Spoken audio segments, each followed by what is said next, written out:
it. Just a couple more of the guys coming in.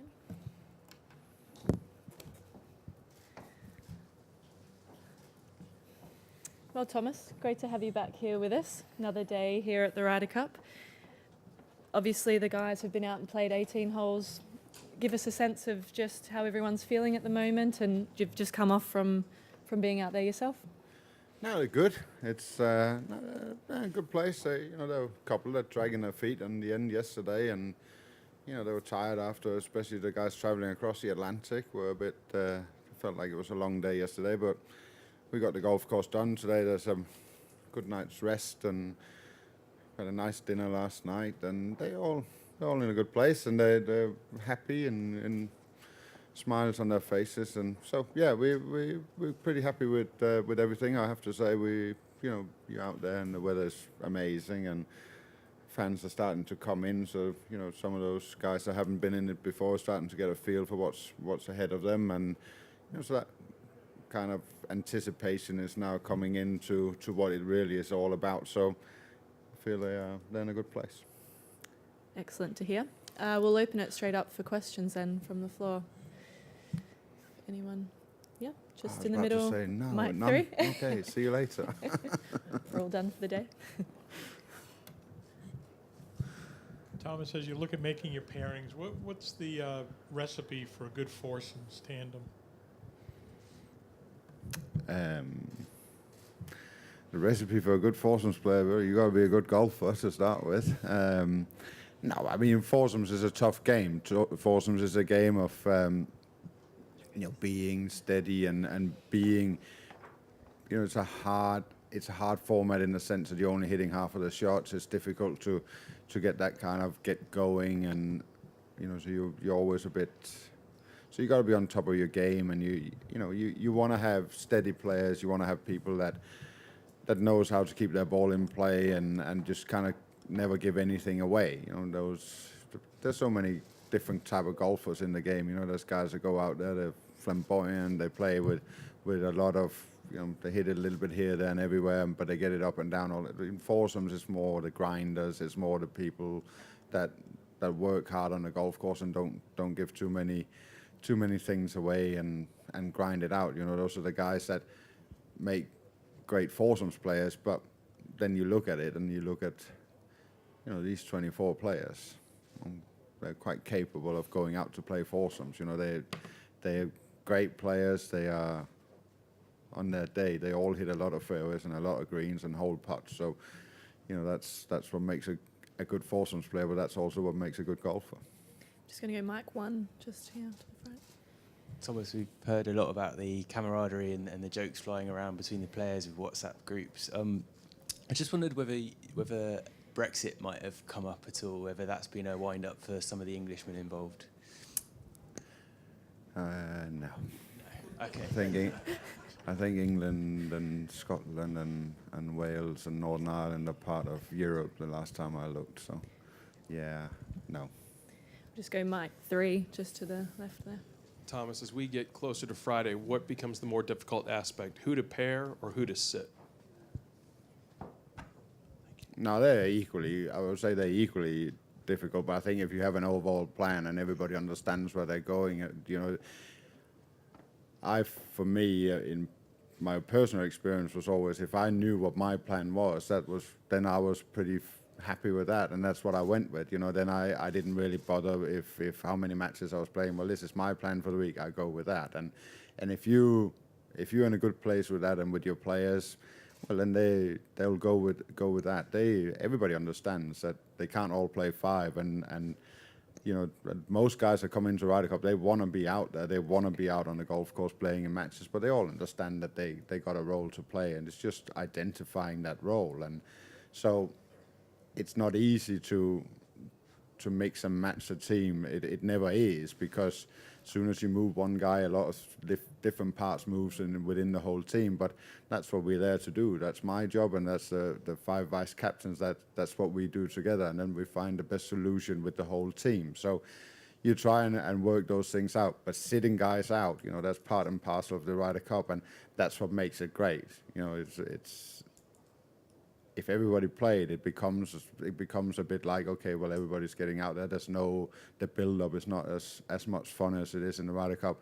It makes it difficult on the captain, but it also gives you guys something to write about, and try and predict what's going on. I have my ideas, and we get together. I get together with my vice captains every day, and we have discussions, and then we lay out a plan, and we communicate with the players well, and they all understand what role they play. Just going to you and Mike too, please. Thomas, if this was a football match, a manager in your position would probably build up this sense of underdog and the sense of playing a great opponent to kind of inspire his own team. Is that the kind of thing you would do? And do you actually believe the heavy hype and favouritism around the American side? I mean, being underdog or being favourites, my job, and I've said this all along, you can line them up in world rankings, and you can line them up in achievements, and you can line up in whatever, and then the results are what they are. My job is to create a process for those 12 players to go out and perform their best. Are we underdogs? Probably on paper we are, but we still believe that we can win. We still believe that we can go out and do a job on the golf course, and we concentrate on us. We concentrate on what we do, our pairings, the people in our team room, and everything around that, and try and create the best possible environment for those 12. And that's my job. That's the only thing I can focus on. I can't focus on if we're underdogs or if we're favourites, because that gives me nothing. It gives me absolutely nothing. The only thing it gives me is some sort of way of trying to predict the result. All I can do is I got Wednesday here, I got my plan for Wednesday, what I'm doing with that, I got my plan for tomorrow, what I'm doing with that. And then Friday morning we go with those pairings that we believe are the right pairings for that moment in time. And then we try and do the best on the golf course. I've said all along, I'm so much into the process that I don't really look at that kind of picture. There was same I was asked yesterday about winning or losing or whatever. I don't allow myself to get to that moment on Sunday where that's what I'm thinking about. I'm thinking about what's right in front of me. We go Mike 1, please. Up front. Hi, Thomas. Gregory Avray and Rafa Jacqueline are part of your team this week. We've seen Thomas LeVay here as well. Can you talk about their roles and also how important it was for you to have some French involvement?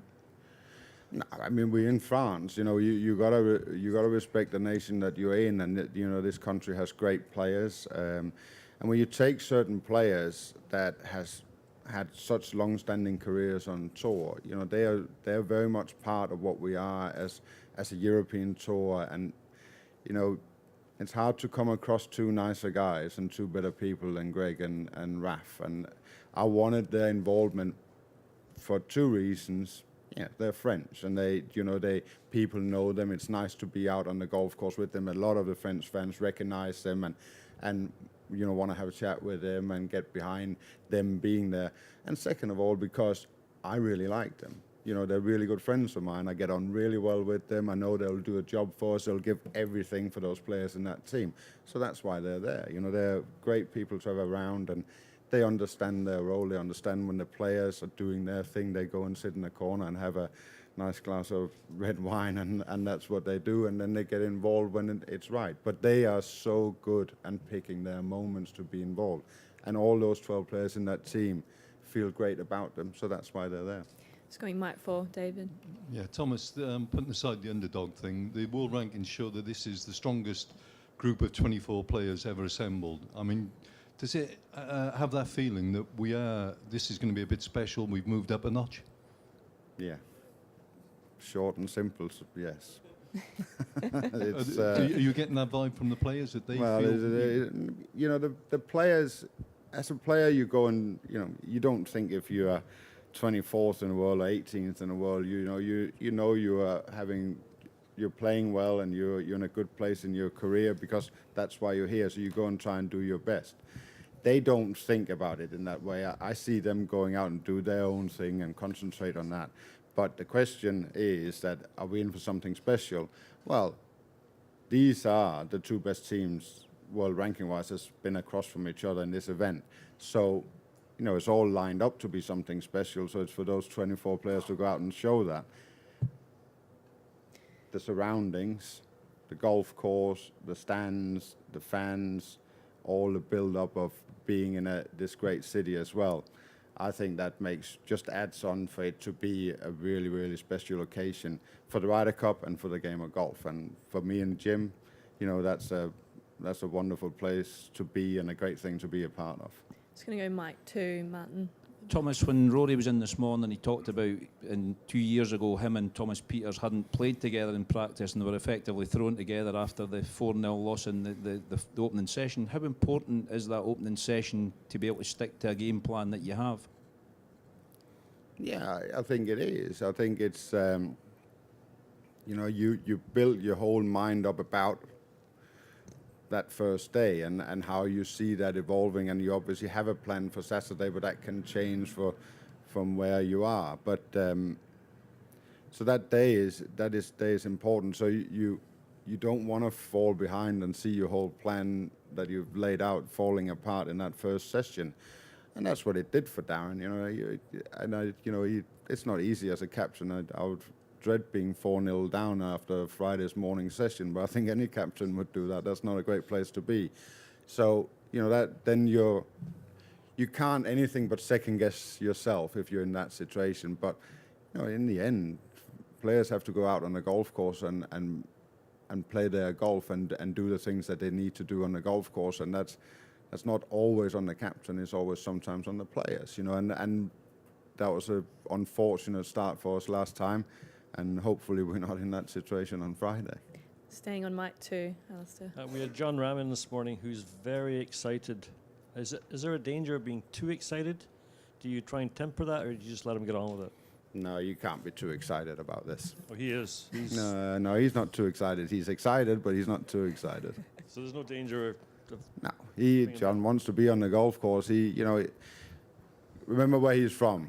He's got a long-standing history, his country, with this event. And, from the European side, there's no doubt that we wouldn't be in the situation we're in today if it wasn't for Seve. And the Spanish players keep carrying that.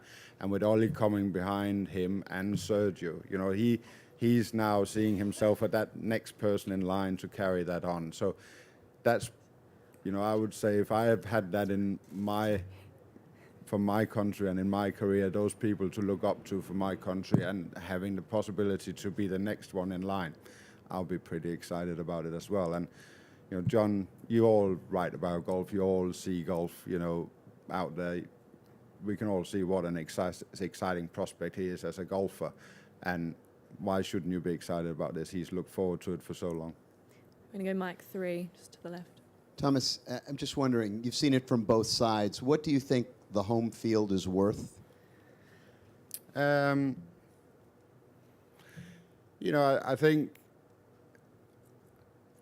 think when you're a player and you step on that first tee, especially the first morning, it's great that it gives you a buzz and you know that people are with you and that gives you. But I always feel like when you are 9 holes into it as a player as well, you get down to your business and then the week kind of what's facing you and then you carry on. And I watched it so many times that players, they just go out and try and do the job. But you want to have your fans. It's great to have your fans on side and with you. I think it's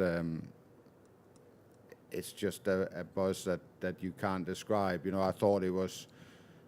I thought last time it was, difficult. When you're new to it, it's difficult. It's difficult because this kind of build up and the players, the new guys out on the golf course and they're like, maybe not as loud and as what they thought, but that's the practice rounds. They're not quite, when you're trying as a captain, so we'll just wait till Friday morning. You trust me, it will be loud and there'll be a lot of people and there'll be a lot of singing and shouting and all that, and you can't prepare them that much for it. But when that starts, it's nice to have it with you instead of with your team instead of them cheering for the opposing team.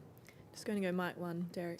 Thomas, you talked earlier about identifying roles for each member of the team. Could you outline Justin Rose's role this week and his importance?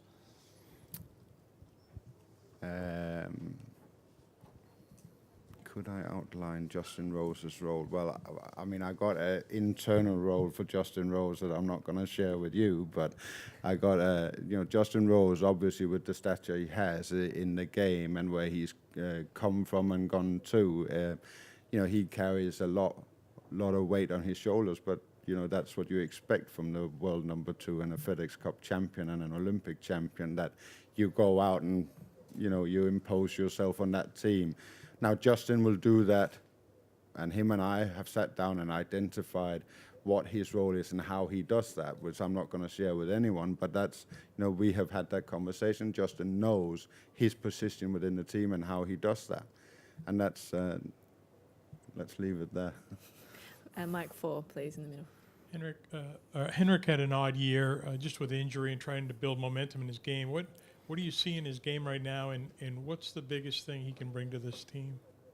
Yeah, but somebody that has stats like he does, he brings a lot of greatness on the golf course, and somebody that, he's an past open champion. He's done great things in the game. These new guys look up to him. They know what he's standing for. Henrik is not the type of guy that takes up a lot of space and arms swinging around and being in the middle of that team room. He's the one that's more a little bit in the corner, but you see him all the time having great conversations with people, and he's just, he's very good to have around. He's calm, and he's just a good player. And you look at his year. I think when he did get that injury around just before the Open, I think he kind of, all right, well that was that. I think he felt like he needed to regroup for the coming season and kind of put things in a little bit of a different place for himself. But that doesn't mean when you look at his results that they're just not what we normally see from Henrik. But that doesn't mean that they're poor. He's just in a different place where he's building for something else. But you watch him on the golf course and you watch him play. He's a phenomenal player and very strong, and he brings a lot, and there was never any doubt in my mind that was a player I wanted here because of what he is as a player and how he plays. And when you look at his stats, he's just kind of bubbling on, always looking like he should be playing great. He's just not quite getting it together, but he's playing well enough to be amongst the 12 best players in Europe, that's for sure. Just Mike 4 right at the back, Henrik. Just getting back to that plan, is getting all 12 players in on the course on day 1 part of that plan? Well, I had to try. You'll have to wait and see Friday, won't you? Okay, any more questions at all for Mr. Bjorn? I think we're done here for today. Thank you you. very much for your time.